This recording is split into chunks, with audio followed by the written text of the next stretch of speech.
যুক্তরাষ্ট্র ও ইসরায়েলকে বোকা বানাতে এবার নতুন এক কৌশল অবলম্বন করছে ইরান।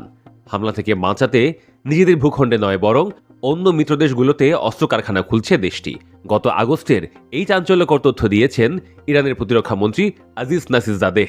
তিনি বলছেন, ইরান বিদেশি মাটিতে বেশ কিছু অস্ত্র তৈরি কারখানা স্থাপন করেছে, যা খুব শিগগিরই আনুষ্ঠানিকভাবে উদ্বোধন করা হতে পারে।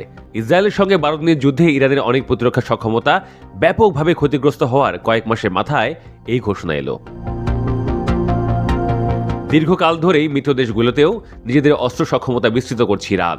লেবাননের সশস্ত্র গোষ্ঠী, ইয়েমেনের বিদ্রোহী গোষ্ঠী এবং ইরাকের শিয়া গোষ্ঠীগুলোকে ড্রোন ও মিসাইল তৈরিতে কারিগরি সহায়তা দিয়ে আসছে ইরান। ইরানের এই দর্শনের মূলে রয়েছে একটি পুরনো প্রবাদ, আর তা হলো, কাউকে মাছ খেতে দিলে আপনি তাকে একবেলা খাওয়ালেন, কিন্তু তাকে মাছ ধরা শিখিয়ে দিলে আপনি তাকে সারা জীবনের জন্য খাবারের ব্যবস্থা করে দিলেন। আর এই পুরনো প্রবাদকেই কাজে লাগাচ্ছে তারা। তবে ইরানের প্রতিরক্ষা মন্ত্রী আজিজ নাসিরজাদেহ কেবল বিদ্রোহী গোষ্ঠীগুলোর কথাই বলেননি। ইরান অন্যান্য দেশের সরকারি সহযোগিতাতেও অস্ত্র কারখানা গড়েছে। 2022 সালে তাজিকিস্তানে নিজেদের প্রথম ড্রোন কারখানা খোলে ইরান। এছাড়া রাশিয়ার আলাবুগায় ইরানি ডিজাইনের শাহেদ ড্রোন তৈরি কারখানা স্থাপনেও তেহরান সহায়তা করেছে। অন্যান্য দেশগুলোর ক্ষেত্রে যেমন ভেনেজুয়েলা, ইথিওপিয়া এবং বেলারুশের মতো দেশগুলোতেও ইরানের অস্ত্র তৈরির সম্ভাবনা নিয়ে আলোচনা চলছে।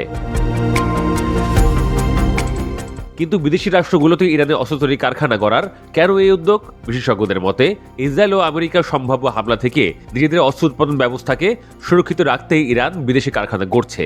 এতে নিজেদের দেশে হামলা হলেও বিদেশের কারখানা থেকে রসদ পাওয়া সম্ভব হবে।